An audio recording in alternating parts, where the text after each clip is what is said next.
Welcome to the Future of Life Institute podcast. My name is Gus Ducker and I'm here with Jason Crawford. Jason is the founder of Roots of Progress, which is an organization dedicated to studying a new philosophy of progress for the 21st century.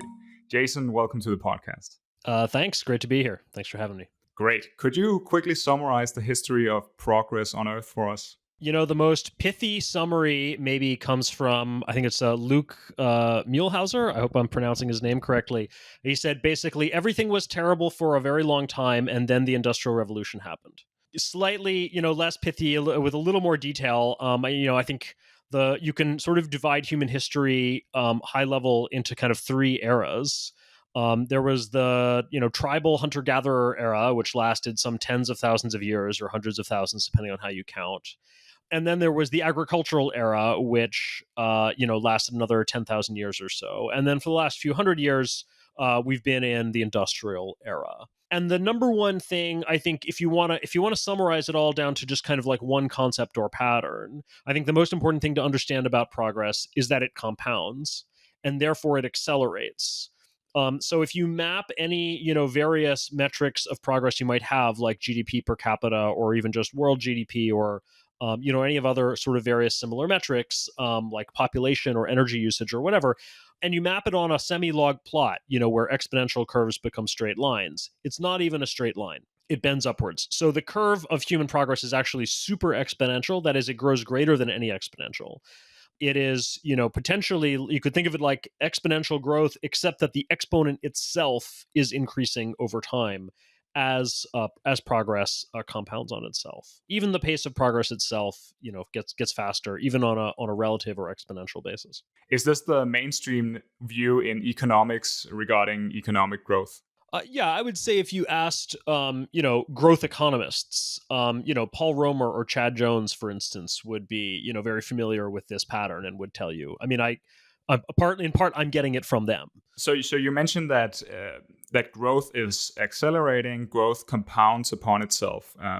What about these modes of growth? So you mentioned the agricultural era, perhaps the industrial era. Does it make sense to talk of another mode of growth after that, perhaps the computational era? I think it makes sense to wonder about or predict or think about such a thing in the future. I don't think we're there yet, or perhaps we're right now at the transition point or in the transition phase between those. But I don't think we've seen enough of it yet to be able to say that we're in it, or that we've made the transition, or to know what it looks like. Yeah, what do we know about economic growth during the hunter-gatherer era or the agricultural era versus now, for example? I mean, so in general with history and with economic history, the farther back you go, the sketchier the data gets, and that happens very rapidly, right? So if you try to go back before the 20th century, you hit just we don't have even very good economic records. And if you try to go back before that, we don't even have good, if you go back more than a few centuries, we don't even have good population records. And if you try to go back farther than that, if you don't go back more than 5,000 years, we don't even have written records of any kind. And now we're just into archaeology. And the farther you go back, the more the artifacts themselves have decayed. So any of these things, you have to, anytime somebody's talking about data from the past, you have to take it with a grain of salt and understand there's a lot of inference and interpretation here. However, that said, there are papers that attempt to present very rough estimates of population and even GDP going back, in some cases, like 1 million or 2 million years, so back to our hominin ancestors who are not even Homo sapiens. And again, the high level pattern is sort of that. So, so one pattern is that population growth, which in a sort of Malthusian regime where living per capita living standards kind of never really increase. Population growth and economic growth are more or less the same thing. The high level pattern of population growth is roughly that population growth rates are proportional to population itself. Right. So again, the exponent on the exponential growth increases with population itself. Right. Where the absolute amount of growth is proportional to the size, that is constant exponential growth. But if the rate of growth, the percentage increase, is proportional to size, that actually fits a hyperbolic curve that goes infinite time. So obviously that can't continue. And in fact, around 1960, that relationship between population size and population growth rate broke. and population growth rates leveled off, and in fact they're decreasing since about the late 1960s. So, in a sense, economic growth is no longer dependent on population size. Oh, I don't think we can say that necessarily. There's a question of where does economic growth come from? And so I mentioned Chad Jones earlier. So a lot of his work is essentially contending that economic growth, so technological growth and advancement, is driven by essentially the amount of resources that we put into it. And in fact, that we have to, if we want to keep exponential growth going in technological advancement, that we have to put in exponentially more resources. In other words, we have to also have exponential growth in the amount of resources we're devoting to R&D. And that means not only money for equipment and everything, but also people. In the 20th century, we were able to sustain a pretty rapid exponential growth in R&D, in part because we were educating more people and we were bringing a greater portion of the population into R&D. But that obviously has limits within population itself. At a certain point, if your population doesn't grow and you're trying to grow your research workforce, eventually everybody in the world, 100% of the population is, a PhD educated scientist researching and trying to push the frontier forward, right? And then at that point, if your population isn't growing, if indeed your population is leveling off or shrinking, which is the best, the UN sort of estimates of world population for the 21st century have it doing, then you might be in trouble for sustained growth. Unless, of course, you have some way of massively leveraging, human R&D input, say perhaps through AI. Yeah, and we're going to talk about that in depth later. But first, let's get to your flywheel metaphor. You have this central metaphor you use to describe what you found out about progress. What do you mean by flywheels in this context? So, a flywheel is a metaphor for anything that has a lot of inertia, that feeds on itself. Like I said, with progress, where sort of progress compounds, and the more of it we have made, the faster we can make it. It's a similar thing with a flywheel. The faster it's spinning, right, the easier it is to keep it spinning or get it going faster. A flywheel has a lot of inertia, so it's very difficult to get going in the beginning. If you push on a flywheel, you can get it going very fast, but only through many, many turns. In the beginning, it's very hard to turn. And then the faster it goes, the easier it is to turn, right? And eventually it builds up, and once it gets going, it's unstoppable, or at least it's not stoppable immediately. It takes a long time for it to wind down. I use that metaphor for progress. It was very difficult to get progress going in the beginning. Why? Well, think about, why did a hunter-gatherer tribe not, why did most of them for thousands and tens of thousands of years not invent agriculture or, smelting of metal or, a number of other of ancient technologies? Well, they didn't have a lot of surplus, and for the same, by the same token, you might ask, why didn't folks in the Middle Ages, why, in the early Middle Ages, why didn't they invent the plow for or even or the spinning wheel for the longest time, right? And even then, once we had those things, why didn't they mechanize like we did later in the Industrial Revolution? Well, at any given point, you can sort of say, first off, there wasn't a lot of surplus wealth to put into R&D, whether that means funding an individual to do it full time, or even maybe somebody who has spare time to tinker and invent, right? There wasn't a lot of base technology to build stuff with. Maybe there wasn't a lot of great metalworking technology, so it's hard to make machines out of metal, which means it's hard to make high precision machines, which means it's hard to automate a lot of stuff. Even if you made something, it would be hard for there to be a market for it. So suppose you invented some great agricultural machine. Suppose you were a millwright, who were kind of the most, skilled engineers of the medieval period. Suppose you were a genius millwright and you invented some amazing piece of agricultural machinery. Well, who could you sell it to? There wasn't a way to create a market much beyond your town or village. Because we didn't have the transportation technology and the communication technology. We didn't have newspapers and railroads and so forth to advertise your product and then take orders and then ship, product all over the place. So you didn't have a national market or even a regional market. You had a very local market.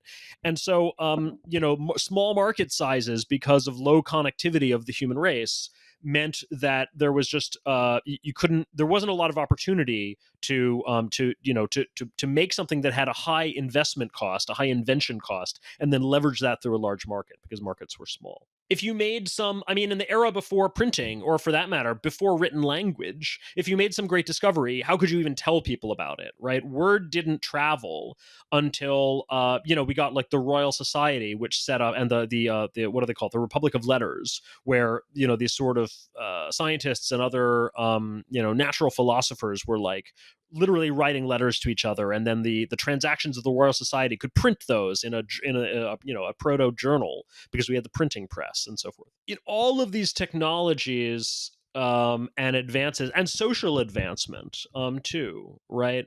All of these things. So, I mean, by the way, if you wanted to, if you did have an invention and you wanted to try to sell it and propagate it, when could you create a corporation? The corporate form, if you wanted to raise investment from a lot of investors, the corporate form was not common until like the 19th century. So, I mean, it has a complicated history, but like, certainly there were some by there were significant corporations by the 17th century, but it was difficult to get a corporation for a long time. For a lot of that history, it required like an act of parliament or something, right? So it wasn't until the 19th century that you could form a corporation by right, just by filing some papers, like we're kind of used to doing today. Anyway, I've gotten deep into this, but basically all of this, every time we come up with some fundamental advance like writing or printing or the internet or better transportation or corporate law or machine tools or metalworking or the scientific method, or anything like that, these things contribute to make all of progress faster. So you can think of whenever we come up with some fundamental advance like that makes everything faster, or that specifically makes progress, R&D faster, that increments the exponent at which we are making exponential progress. That is the flywheel in the sense that there's inertia because it's difficult to get the flywheel going. What about the flywheel going on itself after it's been brought to a certain speed? So is that also part of the metaphor? I mean, yeah, in the sense that society it too has a certain momentum. And even today even in the late 20th and into the 21st century, in a world where many people are very skeptical of the very idea of progress and very fearful and, doubtful of it, a lot of progress just goes forward because there's so much social momentum behind it, because there is a university system and there are research labs and there are venture capitalists and there's a market and there are engineers and inventors and so forth, right? Because there are all of those things, all those institutions, formal and informal, progress continues. So I read that you've recently been convinced that there is, in fact, a great stagnation in growth. Perhaps you could explain what that is, and then explain how that might fit into the flywheel metaphor. Is the flywheel, so to speak, slowing down? Certainly. So again, a flywheel has a lot of momentum, but it's not unstoppable. If you leave it alone, it might slow down a little bit just from friction. And of course, if you actively begin to resist it, it will start to slow down, even if imperceptibly at first. So yes, in terms of technological stagnation, this is something that people have been talking about at least since the 2010s. Peter Thiel is one of the earliest to start talking about it. Tyler Cowen wrote a book, The Great Stagnation, which I think came out in 2011, so pretty early. In 2015 or so, Robert Gordon came out with this book, The Rise and Fall of American Growth, where he argued that growth in the U.S. had slowed down over the last 50 to 75 years. And so I started out my investigation of progress not even really knowing much about this hypothesis. When I first heard about it, I was somewhat skeptical. And eventually, just through studying the history of progress, I came around to agreeing that there has been a slowdown in at least economic growth and technological progress over the last 50 years or so. This is not to say anything necessarily about scientific progress. I'm really talking about progress as manifested in the economy, so technology and industrial progress. This is also not a prediction for the future. I'm not saying that stagnation is any kind of inevitable, nor is it a diagnosis of the cause. It's just sort of looking at certain symptoms that we can see historically in the rearview mirror over the last 50 years. And I think you can look at metrics like GDP growth or TFP growth, TFP being something called total factor productivity, which is kind of a metric that economists generally use to have an estimate of technological progress manifested in the economy.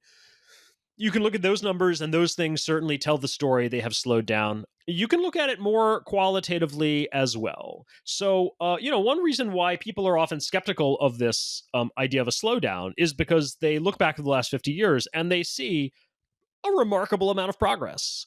Computers and the internet have progressed extremely fast over the last 50, 75 years. Plus, we've gotten, it was just under 50 years ago that we got, for instance, recombinant DNA. And so all of genetic engineering, has from synthetic insulin all the way up to mRNA vaccines has kind of taken that. So, there have been one or two major fundamental revolutions, technological revolutions in the last 50 years. But look back at the period from, say, the 50-year period from, say, 1870 to 1920. So roughly the 50-year period ending about 100 years ago. Well, that period also had a revolution in information and communications because it saw the invention of the telephone and radio. That period also had a revolution in biology called the germ theory and the beginnings of its implementation in public health and very significant declines in mortality from infectious disease as we got better water sanitation and new vaccines and so forth. And then on top of that, it had a revolution in energy with the development of the electricity, the electrical industry, right? Generators and motors and electric lights and so forth.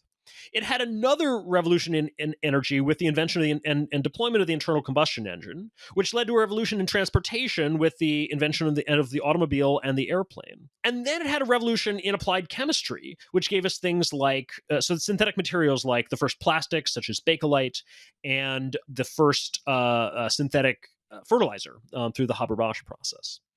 So all the types of progress that we've had in the last 50 years were going on in that period. And then we also got progress in energy, manufacturing, transportation, and construction. And so, the recent developments just don't stack up. You can argue that the internet is, freaking amazing, and it totally is. And I don't want to dismiss or downplay it as some people do. You can argue that it's at least as big, maybe bigger than telephone and radio combined. But I think it's hard to argue that it's bigger than telephone, radio, electricity, internal combustion, oil, the automobile, the airplane, plastic, and fertilizer, right? There's just too many things that stack up. The argument becomes untenable at a certain point. So yes, I think there was more progress in the 1870 to 1920 period than in the 1970 to 2020 period. And I think you can see that. Now, to be clear, there was more progress in 1970 to 2020 than at any 50-year period before the Industrial Revolution, right? Stagnation doesn't mean zero progress. It just means a relative slowdown to what came before. Yeah, it makes sense. You mentioned the importance of the Industrial Revolution when talking about the history of progress. So here we're talking about one very large factor that has a lot of explanatory power when we're talking about historical progress. Does it make sense to look for the main cause of progress, whether that be population size or energy use or ideas or intelligence? Is that something you're looking into or that you're interested in? When I got interested in progress and decided to start a blog about it, I called it The Roots of Progress. And that was for a reason. I wanted to find and understand that ultimately the deepest causes of progress. I knew that the way to get there was to start by understanding things at the object level and to build up to a bigger and deeper understanding, right? Not to to try to jump to grand theories right away. And that's why I've spent a lot of time way down in the weeds of the history of progress. Before you can even explain progress, you have to sort of know what is there to be explained. And I think even that is not part of a basic education today, as it should be. That's a separate topic. So yes, I am interested. Does it make sense to talk about the one cause? I think if you want a very full, rich, thorough understanding of progress, you want to understand all the different causes that operate at different levels, and you want to understand what levels they operate at and what the relationship between all of them is. And yes, I think some of them are more fundamental than others. But I think if you only knew about one cause, no matter which one it was, you would have an impoverished picture of the full story, right? That makes sense. I was thinking whether we could zoom in on one factor that perhaps explained 70 or 80% of the progress we're seeing. Do you think that's the case? Again, it matters a lot what level you're talking about. So at a certain level, What happened with the Industrial Revolution and the whole industrial age is just the high level pattern that I was talking about that applies to all of human history, which is that progress compounds. What's interesting about the Industrial Revolution is that it was something of an inflection point. And I think there are a few things that you can see, that kind of, why was it an interesting inflection point? Why did it sort of kick us into a new mode of production? You can understand that on a few levels. I think, one important level to understand it on is sort of the fundamental economic importance of energy and manufacturing. 'Cause that's really where that's what the Industrial Revolution was about. It was mostly about energy and manufacturing, right? And then I think the other very important lens on it is that I do believe the Industrial Revolution was ultimately a product of the Enlightenment. And that means it was a product of certain ideas, ultimately philosophical ideas, ways of looking at the world, ways of thinking, and ultimately, political structures as well. I think those are probably the two most important ways to see it. So we've talked about progress, especially technological progress, and we at the Future of Life Institute, we're very interested in the relationship between technological progress and risk. So do you have a sense of whether we have a good model of how technological progress goes together with risk? I think there's a lot we can say about it. I don't think we have, I mean, you say a good model. I don't think we have very good models. I haven't really looked for it, but I haven't seen anything that an economist would call a model, like a formal mathematical model or anything, like we do have for economic growth itself, right? We have some pretty good models of economic growth, not perfect. There's things they can't explain everything, but they can explain a lot. I haven't seen even an attempt at that with risk. It would be very interesting to try to do. I think just from looking at the history of progress and risk, we can, say a few high level things.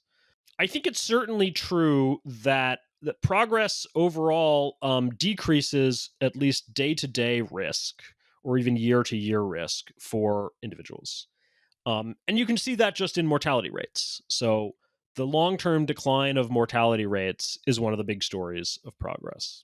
Again, we don't have very good mortality figures that go back much more than a century or two, but just from the last, at least century and a half, 2 centuries or so. In some places, I think in Sweden they go back to mid 1700s, so maybe we got up to about 300 years or so. You can see very long term, very consistent declines in mortality. A lot of that was from infectious disease, but not all of it. Some of it is from accidents, some of it is from violence, and so forth. Now, I think you could make an argument that advanced technology increases a certain sort of tail risk. That maybe our day-to-day risk gets lower, but there's an increased risk of some massive blowup. Certainly, when you look at the history of war, it's a little hard to tell. Like maybe war is getting sort of less destructive overall, or maybe it's we just having more infrequent wars that are like exponentially bigger. And you could say a similar thing about other kinds of catastrophes. I'm not sure whether that is correct overall, but it's an argument that you could certainly make and has some plausibility to it. Do you think we would have trouble developing a formal model of the relationship between risk and progress? Because risk is perhaps very difficult to measure. I'm not an expert in creating such models. I read academic papers that have those models in them, but if I were to try to create one, I would be very much a novice. But I would imagine that where you might start is with the data that we do have on mortality statistics, right? That's sort of the most straightforward. Probably, it's probably where you're going to find the best data. It's the most obvious thing. Death statistics are are going to be the most accurate, the hardest to fake. That's probably where I would start. Can you model mortality rates and maybe model it in different times and places and for different demographics and for different causes? And how would that fit different models? There's perhaps an increase in large scale risks from war you mentioned. Do you think that also goes for risks such as pandemics or nuclear war? Certainly, there was no risk of nuclear war before nuclear weapons existed, and now there is. So, like, that has obviously increased. Pandemics, yeah, the risk of that has probably increased.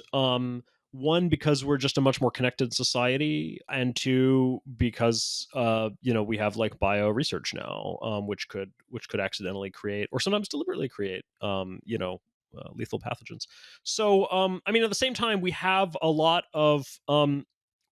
of technology to defeat pandemics. There has been nothing as bad as, the 1918 flu. Even though the world is much more connected, right? I mean, COVID was not as bad as the 1918 flu, even though the world is much more connected now. And that's for a lot of reasons, right? So on the one hand, like with airplanes and all and everything, like the disease can spread a lot faster. But with the internet, information about the disease can spread a lot faster.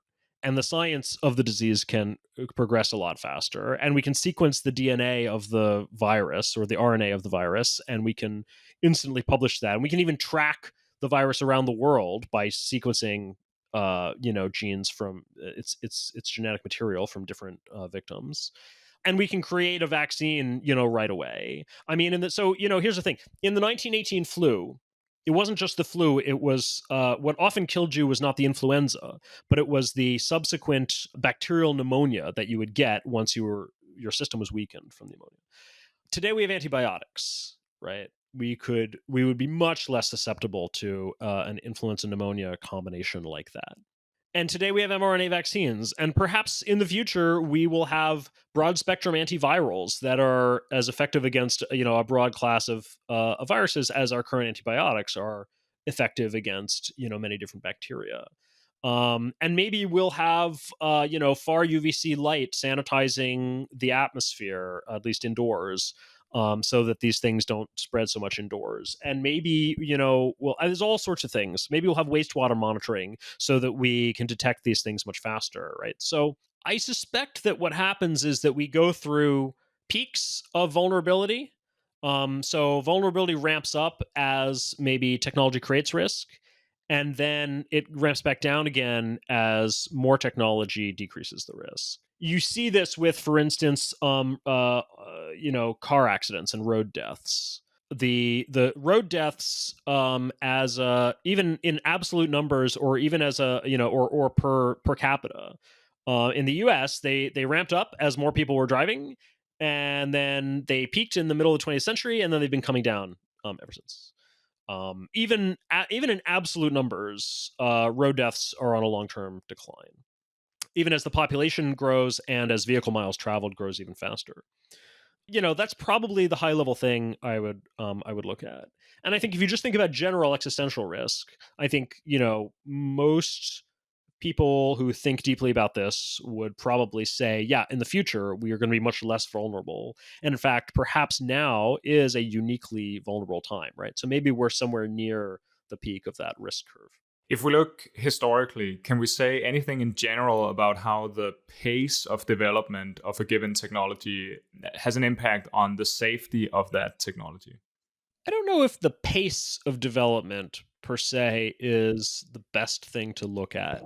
One of the things that jumps out to me the most is that some of the worst risks are the ones where we just literally didn't have the knowledge to even anticipate them. An example that comes to mind is X-rays. So when X-rays were discovered, people had no idea they were harmful, and they would X-ray their hands.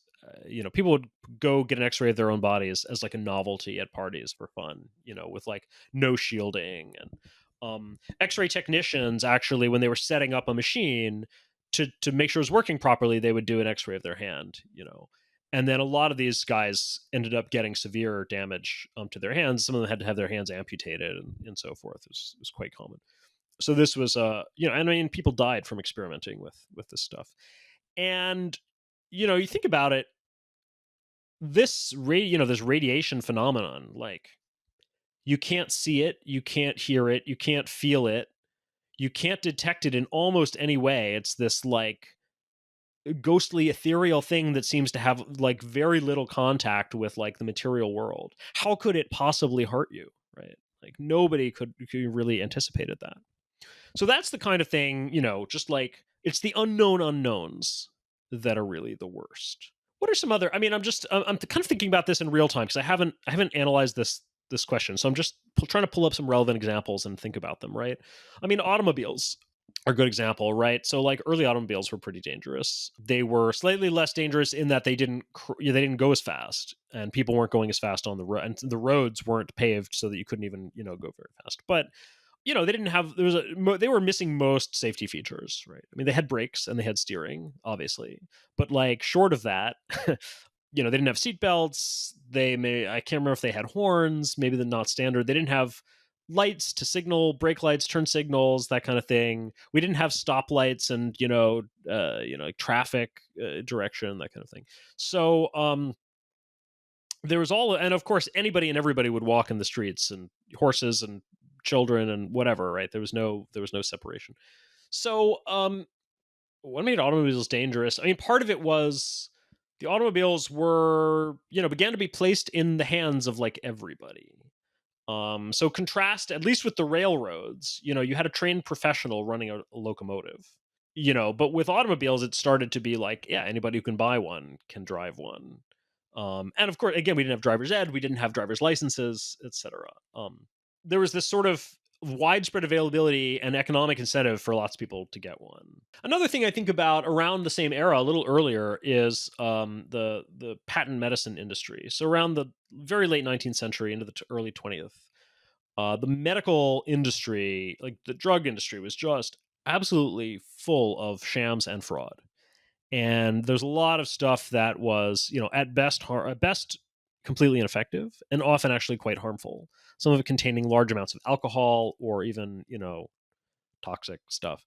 And I think a significant part of what drove that was a combination of a lot of people really, really wanted solutions to their medical problems, and we literally didn't have any. Like actually working drugs had not yet been discovered. And so people grasped at anything they could find. They were willing to take something that was completely ineffective because literally nobody was offering them anything that was effective. And so, there are various reasons why how that problem got solved. Part of the way it got solved was like we clamped down on false advertising and on, demanded truth in labeling and, that kind of thing. And just, word spread. But part of what actually happened also was that we discovered actually working drugs, and then people could take those instead. So those are a few things kind of off the top of my head, a few lessons that we might be able to draw from a few case studies. But it's not obvious to me that sort of pace of development is a highly meaningful variable or something, or like a highly correlated one. But I just haven't thought about it that deeply in terms of kind of looking at the case studies or really analyzed it. So. You've been working a bit on a philosophy of safety. At least you have a post on this. And one of your main points here is to say that safety is actually part of progress, at least historically speaking. So perhaps you could tell us about that. I think it's a mistake to think of safety and progress as something that are sort of opposed to each other. Again, come back to drugs, right? Drugs now are the drugs on the market are much, much safer than they used to be. Part of the reason for that is that we do clinical trials. And we have a very careful, testing regime. And then after we do the trials to make sure a new chemical is safe and effective, we also have very careful manufacturing processes to make sure that as we manufacture the drug, we're actually making the thing that we think we're making, and it's not getting contaminated, with dangerous things and so forth. All of that adds overhead, and surely more drugs would be released onto the market if we didn't test them so carefully before we released them, right? But I think it would be a little ridiculous to claim that the introduction of clinical trials was something that was opposed to progress, or that, harmed progress in the pharmaceutical industry. It was something that contributed to progress in the pharmaceutical industry, because we don't just want any old drugs flooding the market, right? We actually want safe, effective drugs.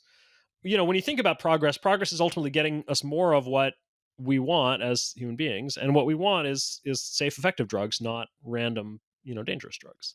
And so the introduction of clinical trials, even if it decreased the number of new drugs or increased the cost of getting them out, if it's a good trade-off, right? If it's a cost-effective safety measure, then it actually buys us something that we want for a cost we're willing to pay. And that's progress. That's what I mean when I say that, and again, I mean, automobiles are surely more expensive than they would be if they didn't have any of the safety features that they have. But that doesn't mean that the introduction of those features was somehow a reversal of progress in the automotive industry, right? It was a part of progress in automotive industry.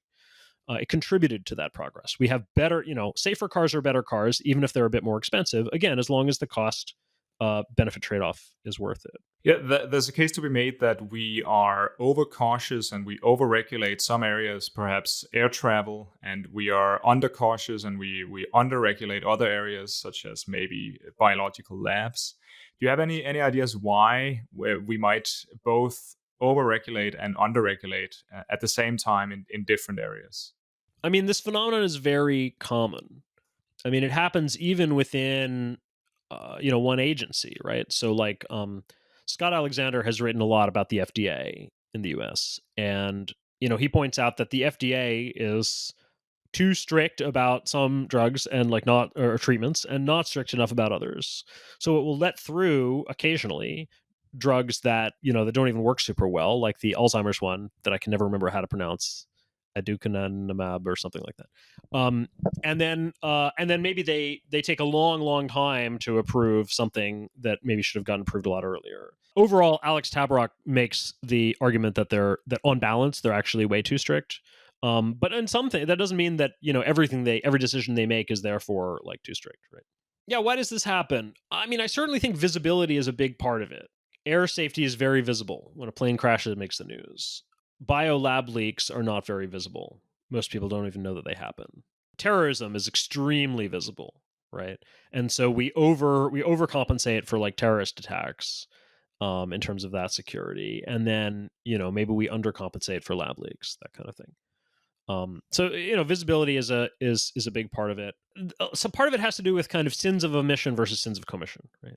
So we set up agencies whose job is to regulate or to provide us with safety, and maybe those agencies are structured in a certain way, like a regulatory agency like the FDA or the NRC, the Nuclear Commission, is set up to review and approve all new things of a certain type. And so one problem with that structure is that it creates very one-sided incentives, because anything that gets approved and turned out to be bad or creates harm, the agency might get blamed for badly approving. If it gets approved and it doesn't create harm, mostly nobody notices that they did a good job of approving it. If they fail to approve something that would have created great good, well, also no, that's also invisible, right? And nobody sees that. So really, so they kind of get no credit for approving good things. They get blamed if they approve bad things, and they don't get blamed if they fail to approve good things. And so you just get all the incentives are towards being too strict. And so you get what I described in a recent essay as this kind of regulatory ratchet, where anytime anything bad happens, the rules get stricter, and that's pretty much a one-way street. And so you just end up with this morass of regulations. You end up with a regulatory overkill, and I think that's a very common pattern. You write that safety requires defense in depth. What is defense in depth? And perhaps we could take an example where we talk about how it might work. Yeah, sure. I mean, defense in depth just means you have many layers of things. You don't count on any one mechanism as a silver bullet to create safety. A safety is created by attacking the problem from many different angles. So you have some sort of redundancy in the safety features. So come back to automobiles. We have seat belts and anti-lock brakes and collapsible steering columns and crumple zones and shatterproof glass. And we have turn signals and brake lights and headlights, and we have traffic systems, and we have divided highways and overpasses and underpasses and on ramps, and we have traffic lights and stop signs, and we have social mechanisms like we have driver's education and driver's licensing, and we have social, stigma campaigns against drunk driving, and we have airbags, and we have all these things. So some of them are literal in sort of inventions. Some of them are inventions to prevent accidents. Some make accidents less damaging, like a seatbelt or an airbag.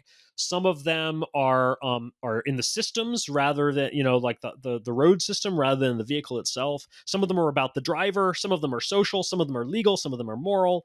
So you add up all of these things, and it's all of them put together that create road safety. That's defense in depth. Another metaphor is the Swiss cheese model, where any piece of Swiss cheese is going to have some holes. But if you take a bunch of a bunch of pieces where the holes are not correlated and you stack them up, then there's no one spot where you can penetrate the whole thing, right? Where there's a hole that goes all the way through. And so basically it's a recognition that any safety mechanism is going to be imperfect and incomplete. And so the only way you get anything approaching acceptable safety is to layer, multiple of them, combine multiple of them in a system. Do you think we can predict in advance which technologies might become dangerous so that we can develop these safety features and we can think about defense in depth? Well, sure. I mean, to some extent. There are always unknown unknowns, and there's always errors in prediction. We can and do very often anticipate risk. It can sometimes be hard to tell, the difference between true risk and, people who are just kind of worried about new technology or opposing it and are looking for arguments. And maybe there isn't even a very sharp line to be drawn between them. Go to look at 1820s England, right, or Britain. It's hard to find a more pro-progress time or place. These people erected a statue to James Watt and called him, like a benefactor of the world. And yet at the same time, you look what was going on. Well, the big development that everybody was talking about and hadn't quite yet happened was railroads. And you get people writing about railroads and saying these things can never be safe. There's no way. I mean, come on. You're saying, some people were proposing that the locomotives might travel faster than stagecoaches. And you get people saying, come on, there's no way that could possibly be safe. You've got 10 tons of iron barreling down a track at what? 18, 19, 20 miles an hour? Come on, right? I mean, this is literally how people were thinking. And in fact, there was one writer who said that, basically hoped that Parliament would come to its senses and pass a law limiting locomotives to a speed of 8 or 9 miles an hour, which obviously was the maximum that could possibly be safe. So there's always these kind of worries, and sometimes they're even correct. And, from a certain angle, were we correct to worry about train wrecks? Absolutely. There were lots of train wrecks. It was a very real safety issue, and it wasn't hard to see that.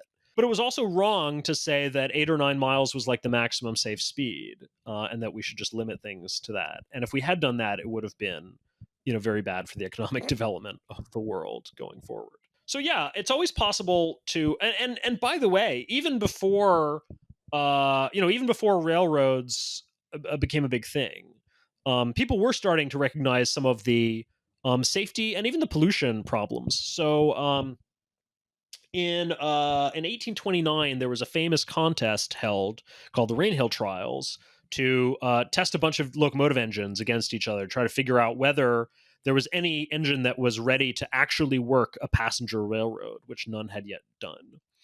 And in this contest, they stipulated a couple of things. One thing they stipulated was that, if I'm recalling this correctly, that there had to be pressure valves on the boiler to make sure that you didn't get a boiler explosion from a buildup of too much pressure. And in fact, they'd already started to learn about the human factors. It turns out the engineers, so the hardest people to convince to go along with safety measures are like the workers themselves whose lives are in danger. So it turned engineers running these locomotives. They were being run for cargo and like coal mines and stuff like that. And the engineers, if the pressure valve would go off, sometimes they would just like hold it down because they basically didn't believe in the pressure valve. The rules of this contest, if I recall correctly, stipulated that they had to have at least one pressure valve that was out of reach of the engineer so that he couldn't go hold it down. And then another thing that they stipulated was that the machines basically were not allowed to emit smoke. So either they had to somehow consume their own smoke, or they had to, which they all did, they had to burn smokeless fuel, such as the purified form of coal known as coke. So in fact, all these engines in the contest burned coke because they didn't want to create smoke. And that was actually part of the law. I think when Parliament passed an act allowing this railroad to get created, they said, but you're not allowed to create a whole bunch of smoke and soot. So already people were thinking about some of the safety and environmental issues. So I think the reality, and that was 200 years ago. That was in a time that was way, way less safety conscious than we are today. And it was in a world where that was just objectively much riskier, where the background risk that everybody faced every day was much higher. You could catch, cholera or malaria any day and be dead in a week, at any age, at any time of life, right? No matter how healthy you were. So I think, yeah, people always do anticipate to some extent what some of the risks and problems might be, and often try to compensate for them. But how much they do that and what the incentives are and what the rules are, I mean, that varies over by time and place. So one of the main points in your philosophy of safety is that getting to safety or getting safe technology does not require sacrificing progress. But you also mentioned a couple of instances where it might make sense to slow down progress, technological progress in certain areas in order to let safety catch up. For example, when it comes to genetic engineering, how widespread is this phenomena where we might want to slow down in order for safety to catch up? And are there perhaps also technologies where we would like to institute an indefinite ban, such as, for example, gain of function research? So first off, I mean, when you talk about slowing down, I think what's important to the way it's important to conceptualize it is that if we're slowing down progress, we're slowing down one dimension of progress. But if we think about the total package, what we care about is actually, again, so like if we go back to what I said about drugs, right? We're slowing down the rate of introduction of new molecules onto the market. That's one dimension of progress. But we're not slowing down the overall progress of the pharmaceutical industry by introducing clinical trials. And I don't think we slow down the overall progress of genetic engineering by pausing, certain types of experiments for 8 months until we could do the Asilomar conference of 1975, where they got together to decide on safety practices. Again, not if you add up the total picture of what do we actually want to do. That's why, again, I think we have to think about integrating safety into an overall program of progress. It is an integral part. Now, so then the other question you asked was, are there some technologies that we should ban, such as gain of function? I don't consider gain of function to be a technology. I consider it to be a research avenue, or is a type of experiment that we run. I'm not an expert on this, but I'm certainly I am inclined to believe, from what I have heard, that there are certain types of experiments along these lines that we should not do. The term gain of function might not be the best term to describe them. I'm not sure if we have the right term for them. I would just say, just go listen to the interviews that Kevin Esvelt has given on this topic. I think he's very smart and has very good judgment on this, and I'm basically willing to sort of go along with whatever he says is best, given what I've heard from him. And he certainly believes that there are certain types of experiments, where we literally try to make viruses more dangerous, that we should not do. Actually, even more to the point, one of Esvelt's points is that not only do we try to make sort of viruses dangerous, or to identify which ones would potentially create lethal pandemics, but then people are encouraged to publish this, and even to create ranked lists of viruses, by how dangerous would they be, which is just putting weapons in the hands of bioterrorists, right, or foreign bioweapons programs, for basically no gain. There's a theory that we gain from this because by identifying the pathogens ahead of time, we can be ready for them. But I don't think there's any evidence that we're actually doing that. Certainly, we weren't ready for COVID when it hit. And being ready for it wasn't, or like having knowledge about coronaviruses in particular, wasn't what allowed us to combat them. What allowed us to combat them was very rapid response platforms. So the fact that we had invested for decades into mRNA vaccine technology was what allowed us to, right? Not to mention all of the underlying more, broad enabling technologies like genetic sequencing and genetic, printing and so forth, right? It was those general capabilities and that rapid response platform that allowed us to beat COVID, not some foreknowledge of the particular virus that was going to come along. So, I certainly think when there is a relatively delimited or narrow area of research that creates particular unacceptable risks, and which is not generating anything like proportional gain. And when there are other ways to sort of learn the key things that we need to learn, it's not as if we're cutting off a whole area of biological knowledge by restricting these experiments. Then yeah, we shouldn't do them. Right? There's some things that are too dangerous to do and that aren't. You always have to apply a cost benefit analysis to these things. Just if we're speculating here, do you think there are technologies that are so difficult to handle or dangerous intrinsically that we should not go near them? Or because it seems a little suspiciously lucky that all technologies turn out to be controllable by us with enough experience and experimentation and trial and error and so on.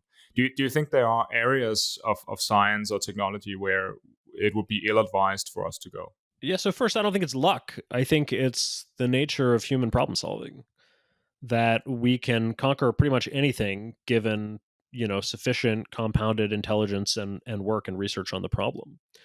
Are there any technologies that might be just too dangerous? I think it depends how broadly or narrowly you're defining technology. There are certain things that we ban or that are extremely, limited. I don't can name off the top of my head, but right. I mean, there are chemicals that are just too dangerous to be handled, right? And there are viruses that, maybe like smallpox that would be better off if we just literally destroyed all of them, even the last remaining stores in some research facility somewhere, right, etc. And somehow scrubbed the genetic sequence of smallpox off the internet. See, I'd be much more hesitant about that. Well, off the internet, maybe I would be very hesitant to destroy it from all of humanity's records. That would be an irretrievable loss of information, right? I don't know. I'd have to hear arguments pro and con there. I'm not ready to say we should do that. Scrub it off the internet. Yeah, I might be good with that, right? Classified dangerous information, that kind of thing. I mean, I'm also partial to. I mean, to go back to Kevin Esvelt, he's got this program called Secure DNA, where the ultimate goal of the program is to make it impossible for anybody to just print any known dangerous pathogen or anything that is like too very similar to such a pathogen. If you define technology very broadly, like, oh, is artificial intelligence just too dangerous and we should never build it, or is genetic engineering too dangerous and we should never build it? I haven't seen any technology at that level where I think, yeah, we just need to cut off this entire branch of the tech tree because the whole thing is too dangerous. I mean, I wouldn't say that can never ever happen, and I can prove to you now that it'll never come about. But I haven't seen it yet, and my default assumption for anything at that level of generality would be that we can find good ways to use it. You have an essay in which you sketch out 4 different perspectives on AI risk, and I found this very useful. I read this essay as being sort of ordered in order of perceived risk. So when you go down the list, as I'm about to go, the risk kind of increases. So the first perspective from which we can view AI is that it is software, and as with all software, it has bugs, but we can solve these bugs. Second is that AI is a complex system, and it can fail in ways that are difficult to predict. Like, for example, we saw the financial system do in 2008. Third one is that AI is becoming, or perhaps on the verge of becoming, a powerful agent with misaligned interests. And that seems pretty difficult to control. And the fourth one is that AI is becoming a secondary advanced species and there it seems almost yeah, a very difficult problem. Where do you fall yourself? How do you see AI risk? I think that we are certainly it will certainly have complex system type failures and even some sort of principal agent problems. I think we've already seen evidence of principal agent problems, for instance, in the documented instances of reward hacking. And you might explain what a principal agent problem is. Sure, the principal agent problem is just that anytime you, the principal, delegate to some agent to do something for you, it's just hard to align your interests. The agent is ultimately acting in their interest for their goals, And no matter how hard you try, it's hard to get those goals to be your goals. So, think of a company that employs, that employs people. So you have a company, you have workers, and the company tries to set up a reward structure where they promote people for, for doing good things. And then what you find is in any such system, people start to game the system and they start to work for the letter of the reward structure rather than the spirit of it, right? And so, if so one famous thing that happens in technology companies is if you're a product manager, to get promoted, you have to create and launch a new product. To get promoted beyond a certain level from senior to like super senior or whatever. I don't know. And so then what do you find? Well, you find lots of people. You find that the company launches too many products, and that after launch, those products are not maintained and cared for with as much love, right? And so like this is one very plausible hypothesis for why does Google launch so many products, often overlapping with and competing with each other, and then often shut them down some years later, right? Well, one argument is there's internal pressure for this to happen because the PMs want to get promoted, and so they create new products, for their own sake, even though it's not really what's in the best interest of the company overall. Many examples of, this is just sort of Goodhart's law. Whenever a measure becomes a target, it ceases to be a good measure. And so if you, the principal, try to measure what's good for you, and set that up as a target for the agent, it ceases to be a good measure. Anyway, so these sorts of things happen all the time, and given that they happen so frequently, I think it would be it's not at all surprising that we'll get some of this with AI agents, right? So, I believe those things. I am much more skeptical of the, new intelligent species analogy. I'm even more skeptical of the clash of civilizations analogy, where you think if it's like, oh, this is like, when Western empires met with less technologically advanced civilizations, or if we had an alien invasion, and they were at another technological level, right? I don't think that analogy really applies at all. Homo sapiens evolving in the context of a mid Neanderthals. Like maybe that's a somewhat better analogy, but even that is not perfect. So I'm kind of less. I think those analogies are much more speculative. Yeah, and for listeners interested in the full argument for why AI might become analogous to a separate advanced species, they can go back and listen to the podcast I did with Dan Hendricks in this feed. So we have the principal agent problem, as you talked about, and in some sense, companies are quite intelligent. They have resources to make sure that the employees of those companies do as the company as is in the interest of the company.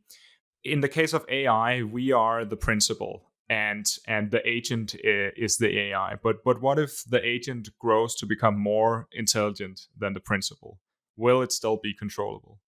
I certainly see the argument for why it would be difficult to control.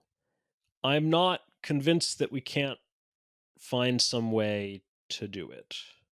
So I think a number of different futures are open, and I can imagine a future in which AI essentially remains a tool.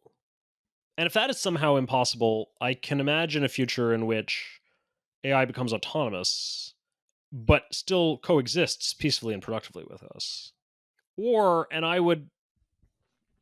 possibly, and I would count this as not as good, a future in which we basically get taken care of like pets, which, any dog or cat has a much better life than it as a human pet than it could ever have on its own, right? I don't know. It's, again, we're getting into things where all of our conclusions are based on thought experiments and pretty high level analogies. And I just think we have to be extremely wary about drawing too much of a conclusion from that type of reasoning. Do you think that people disagree about AI risk because they anchor on different analogies? So perhaps, we have two eminent AI scientists, Geoffrey Hinton and Jan LeCun. Perhaps Jan LeCun thinks of AI risks in the sense of from the perspective of AI as software with bugs, whereas perhaps Geoffrey Hinton thinks of it more in the sense of the advance of a new separate species. Do you think that analogies play a large role in the disagreement here? Yeah, I think they do, in part because, again, that's kind of all we have to go on. I mean, I think there are many, many reasons for why people disagree, right? They can be engaging in motivated reasoning because they have some prior conclusion they want to protect. They can just have some fundamental philosophical or psychological difference in temperament as to how optimistic or pessimistic they are. There's like lots of different reasons why. I mean, in an era in a field and on a question where there is so little to go on, where we have no empirical evidence and no formal, rigorous mathematical models, nothing to really base a very firm conclusion on, and all we're doing is speculating. Like, it's very easy for people to reach different conclusions, and which conclusions they reach are going to be based on things like their underlying temperament or their biases, or which analogies they happen to latch onto. Yeah, I would say we have a little bit more to go on than that. In machine learning, you can do experiments and see that, for example, it can be difficult to specify a reward in a learning system, or the model you're developing might be able to hack the reward you've given it, and so on. So we have something more than just analogies, I would say.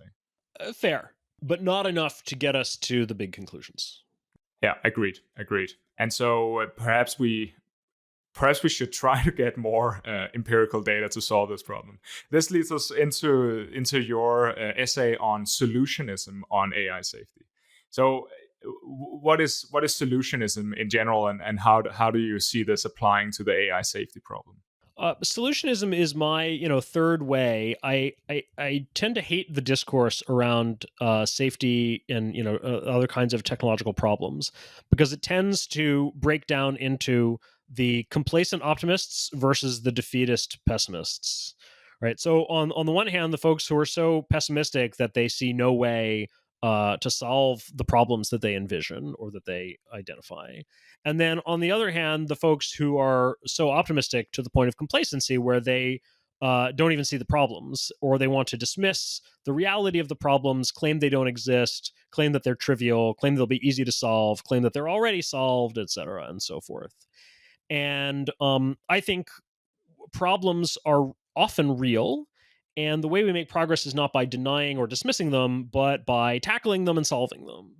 And so in my sort of main essay on solutionism, which I wrote for MIT Technology Review, I gave the example of William Crookes, who in 1898 warned the world that we were running out of fertilizer, and that if we didn't solve the problem, we were heading towards famine.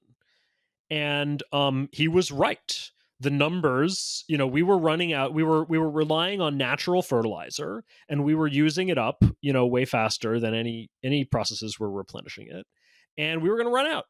It was good that he foresaw that, but he didn't. And so you could call him, and some people did call him, alarmist, because he was warning of bad things happening in some quite dire terms. But he didn't do this just to, sell books and get on talk shows, which they didn't even have talk shows back then. But he didn't, and he did sell books. By the way, he made a speech to one of the scientific societies, and then he turned it into a book, which went through like 3 editions. So he did sell some books, but that wasn't his purpose. His purpose also, by the way, he did not call for degrowth. He didn't say we need to reduce population or anything like that. He said we need to invent synthetic fertilizer. And his main purpose was to call on the chemists of the world to come up with a way to synthesize fertilizer and to fix nitrogen. And in fact, he had the basic idea correct. He said we need to fix nitrogen from the atmosphere. And he even had the beginnings of a plan of how to do it. Now, his plan was not the one that ended up getting adopted. He thought we could do it with electricity, and we ended up doing it with chemistry. But it was he had an idea, and so he pointed the way. And indeed, within some 20 years or less, chemists did come to the rescue and created the Haber-Bosch process and synthetic fertilizer. And so that is solutionism, right? Acknowledge the reality of the problem, fully embrace the reality of the problem, don't deny it or dismiss it or put on your rose-colored glasses, and then go solve it. And then we move forward and we solve the problems of progress with more progress. It's the last part that might be very difficult. I mean, we have some of the people who are working very close to this in the top AI companies and in academic departments and nonprofits and so on, talking about how difficult it is to solve the AI alignment problem. What does solutionism tell us that we didn't already know? In a sense, of course, we have to solve the problem. You could say. So, what is it that solutionism asks us to focus on that's different? Well, look, solutionism is a philosophy, and philosophy only takes you so far. At a certain point, you pass over into technical details, and those have to be answered by the engineers. At the philosophical level, I can't tell you exactly which strategies are most promising or where we should invest resources, right? It's more of a way of like looking at how to frame the problem. I mean, I really think if you look at, I mean, AI is just one example of this. Climate change is another example. There's lots of examples. You get a lot of people who are merely just harping on the difficulties, and then you get people who don't want to hear the pessimism, who are then inclined to reply by denying the existence of the problem. And I think once you're aware of that pattern, you can see it in a lot of the discourse and you can avoid it in your own thinking and in the way that you talk about the problem. And so I think that's the value of having this concept and understanding this kind of false dichotomy or this trichotomy.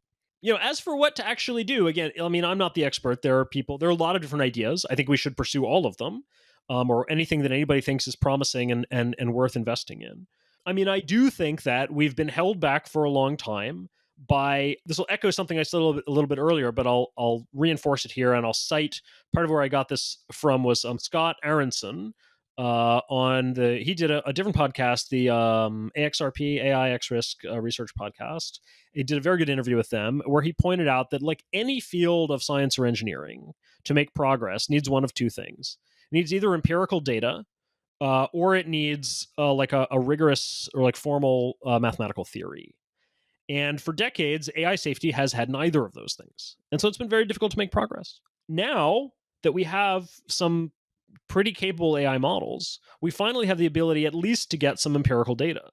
And so actually now might be the golden age of AI safety. Like we can finally do something about it because we can start testing out hypotheses. And so hopefully that will make it easier to actually make some progress. One potential problem there is that AI might be different than other technologies in that it moves too quickly for us to do this trial and error and experimentation that has worked for other technologies, such that whenever we get these capable models that we have now, we are close to even more capable models, and we don't have the years and years of experimentation that we might have had with, say, cars, for example, or decades upon decades. It might be the case that we are now coming around to thinking about technical AI safety as a real problem, and that we have the funding and the means to experiment, and AI safety is becoming a real field. But is it perhaps too late?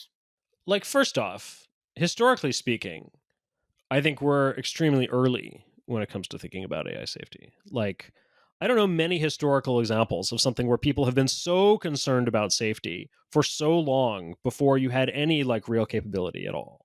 And where people were researching it and writing papers and creating entire institutes and everything. Like, historically speaking, this feels to me like the most safety conscious that humanity has ever been. So like I don't know how it could have been earlier. And again, there's only so much progress you can make when you have almost nothing to go on. So again, I don't know. I literally don't know if we had just poured even more resources into it even earlier. I'm not convinced that we wouldn't have just spun our wheels harder. Ultimately, I think that safety of this type, especially from safety that comes from research and development and from things in the lab, I think ultimately, in large part, it's in the hands of the technologists themselves who are on the front lines. They are the ones who are literally, or metaphorically, standing in front of Pandora's box and holding the keys, right? They're the ones who can decide to open it or not, and whether to open it in a secure, contained facility or not, and et cetera, right? And so I think it's the people who know the most about these systems, who understand them the deepest, and who are closest to the literal, concrete, day-to-day decisions that are being made, who are best positioned to make these decisions. I'm not going to tell them what they should be doing. I will tell them that I think they should pay attention and take the issue seriously. Just as if you were a bio researcher in a lab, I think you should take the biosafety issues very seriously, right? But I'm not going to tell the bioresearcher with which pathogens are the ones that require, a negative pressure laboratory, and which ones require full PPE, and which ones require I don't know what, or all the different mechanisms they use. Right? I mean, I do think we should sort of think about it and take sensible precautions.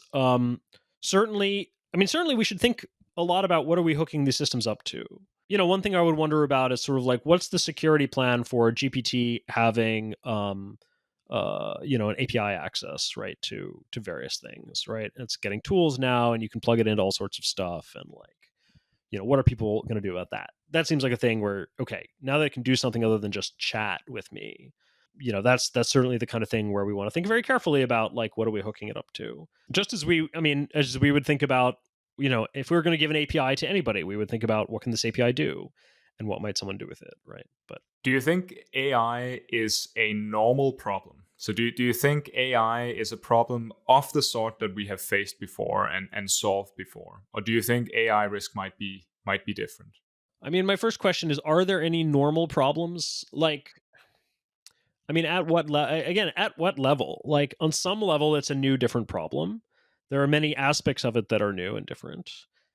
At another level, it's a problem in that it's an aspect of reality that we have to contend with, and that's just like all our previous problems, right? So it just completely depends on what level you're talking about. Do you think we can handle AI risk with sort of traditional means? Here I'm thinking, for example, of insurance. So saying that AI companies by law must be insured to a certain extent, so that if they cause damages, they are liable for those damages. I think that would certainly help if it were defined properly, right? But again, there's no silver bullet, right? You need defense in depth. So any one of these, when you're looking at a safety mechanism, you don't want to ask whether it will solve everything, because nothing will, right? You just want to ask whether it's sort of a good thing to layer on. Proper definition of liability is essential, and having insurance schemes for that liability would help. But neither that nor anything else will solve the whole problem. What about the resources that we as an economy we're dedicating to research into capabilities versus research into safety in the field of AI? Should we perhaps, and again here I'm thinking about traditional means, should we perhaps be subsidizing research into safety because we believe that too much of too many resources are going to AI capabilities? I mean, it depends on who's we, right? And it depends on what the proposals are for what we would do with marginal dollars. Like, I don't immediately know.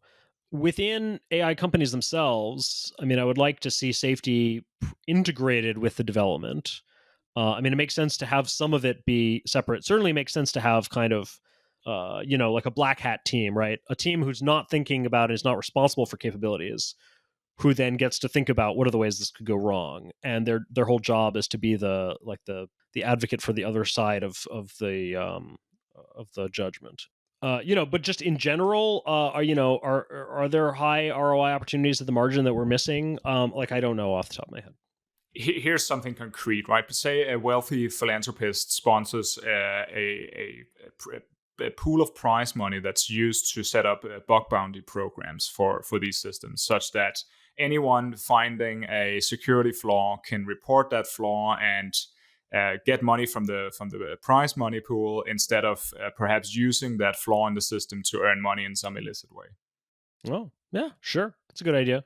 I mean, we do that for regular software security as well, right? Companies have bug bounties, and that sort of thing certainly helps. Much better to set up incentives for people who discover flaws to, white hat report them rather than exploit them. So I've been talking about AI and how it might be different. And my thinking here is that AI is sort of the ultimate general purpose technology. If electricity is general purpose, then intelligence is definitely general purpose. It's kind of a meta technology that can perhaps create other technologies. Don't you think that this changes the way we see the trade-offs involved?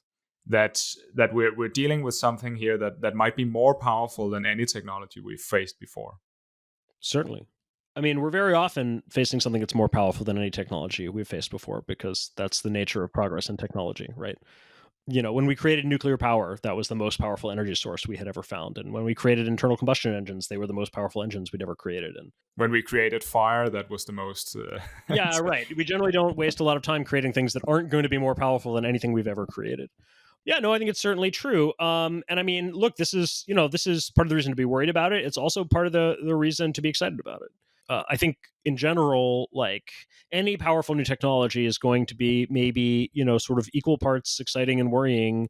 Those things are going to go together because the very nature of sort of power of technology means it can be used for great good, and it can also be carelessly or recklessly used, or it can be abused and used for evil. Right? That's the case with any new technology.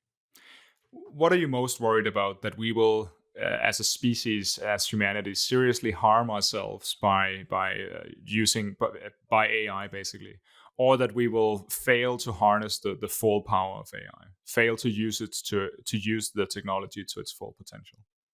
I'm not super worried about either of those in the long run.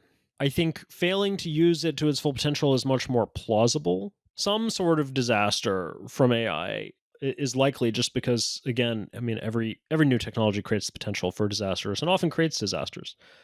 We have plane crashes, we have nuclear plant meltdowns, we have all sorts of things.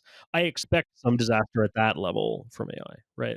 But wouldn't a disaster involving AI be more analogous to a nuclear war than a plane crash or a nuclear power plant meltdown? I mean, it could be. I mean, you could get things at any level, right? The smaller disasters are more likely and more plausible, but obviously less impactful. We started by talking about economic growth and the history of economic growth, and now I think we should talk about the future of economic growth. I have this question that's been kind of on my mind for a long time, which is just how long can current economic growth rates continue, Into the foreseeable future. and what does foreseeable mean? By the time we get anywhere near the point where the growth rates cannot continue, the world and human life and civilization will be so completely unimaginably transformed that it will be unrecognizable from where we are today. So, that point is beyond the horizon of what we can foresee. But there are some physical limits, and here I'm talking about actual limits in physics. For example, that we cannot expand beyond Earth faster than the speed of light. Sure, sure. There's only so much matter and energy within our light cone, right? And if you keep growing at even like 3% a year or whatever, let alone if you project forward the trend that I mentioned towards the beginning, where progress actually speeds up over time, um, then at some point maybe you've used it all up. I don't know. It's a little hard to say because again, it's so far away from where we are right now. I just feel like there's not one but multiple barriers in between here and there, like where things are going to transform so much that we just can say almost nothing about what's beyond them.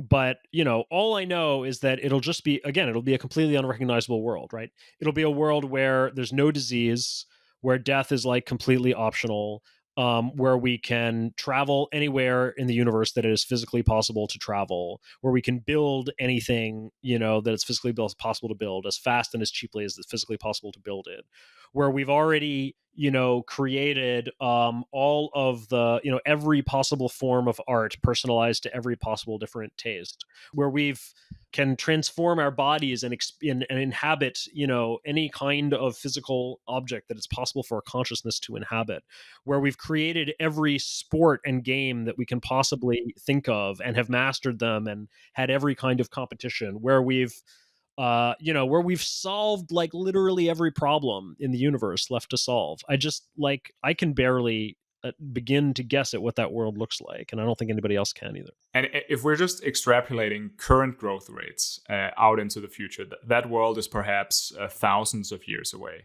Just because if growth continues to that but 2 or 3% per year for thousands of years, we will begin to hit these fundamental physical limits. But what about, as you mentioned, what about if the growth rate is itself speeding up? Here's one scenario. This is what I've called explosion, economic kind of growth explosion, which just means that the growth rates accelerate and they reach kind of extreme levels this century. So perhaps we see the world economy doubling every year, or perhaps even every month.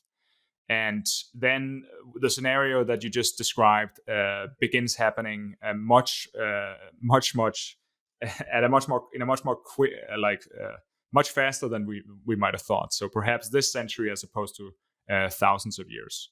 How plausible is this scenario? And is it, if you just extrapolate from the data we have today, is it the conclusion you reach? Yeah, but it's very hard to, put any kind of numbers on it, right? But yes, I mean, so I haven't done the math, but certainly if you project forward the trends, then you do get some, significant increase in the rate of growth, probably within this century, and maybe that means you hit some sort of ultimate physical limits in centuries rather than in millennia, or even sooner. I don't know. Again, I haven't done all the math. If you, I mean, again, if you take the most naive curve fitting and you end up fitting like a hyperbolic curve which goes infinite and finite time, and so like that can't literally happen. It's a failure of the model when we get infinities. It's not we're not actually projecting infinite growth, whatever that means. Obviously there's something wrong with the model, right? But maybe what's wrong with the model is just that it doesn't account for hitting physical limits, or maybe there's something else going on. I don't know. So rather than a simple curve fitting exercise which gets you maybe this sort of hyperbola, another way to do it is to try to fit a series of exponential modes. So Robin Hanson attempted this in a paper some decades ago and found that with a little bit of sort of clever model selection and parameter selection, you can kind of fit all of known or estimated economic history going back millions of years to a series of three exponential modes with kind of smooth trade-offs or smooth transitions between them. And so, he roughly says, okay, maybe these modes are like hunting, farming, industry, right? And the fun thing about this is like, if you look at the trend, if you look at the relationship between one mode and the next, it turns out that each mode goes like, roughly 2 orders of magnitude faster. And also the length of time to the next mode arriving is like 2 orders of magnitude less.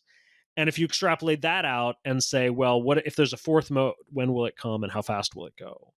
Then you get that like some fourth mode would arrive sometime in this century, and it would just be growing unimaginably fast. And the funny thing is, and this is all speculation, of course, and fun with models, but the funny thing is that it is not that far off from the sort of scenarios that Holden Karnofsky has painted in his blog writing, where he talks about AI automating all of human R&D, essentially all of science and technology and industrial development, and just getting some like insanely fast growth rates. So maybe we're on the cusp of it. Then there's the extinction scenario that perhaps if you look at it along the way, it looks a bit like the explosion of growth scenario, as at least as I imagine it. Perhaps AI helps us have very fast economic growth until we get, again, speculatively, an AI takeover and we go extinct. How do you think of that scenario? Nothing's guaranteed. I can't prove that it won't happen. Like, obviously, we all hope that it doesn't. Yeah. Okay. Then I have another scenario that I've called "Current Normal Goes On." This is perhaps a bit of a misleading title, but that's on purpose. So this scenario involves just we have this 2 to 3% growth rate into for this century, and perhaps we have better technology in all sorts of ways, but the world is still recognizable to us now in 2100. And we still have problems. We aren't living in some sort of unrecognizably great or unrecognizably bad world. Should this be our default scenario, or should we perhaps think that we are living in a special time of these growth rates? Because historically, the growth rates we're seeing now are not normal if we look at it on in the grand scheme of things. My first prediction would be that the highest level pattern will continue, and the highest level pattern is increasing growth rates over time. So I wouldn't predict that 3%, or we're getting a little less than that growth, now would continue in that ballpark forever, or, for thousands of years. I would predict that the increase in the growth rate would continue and that things will speed up.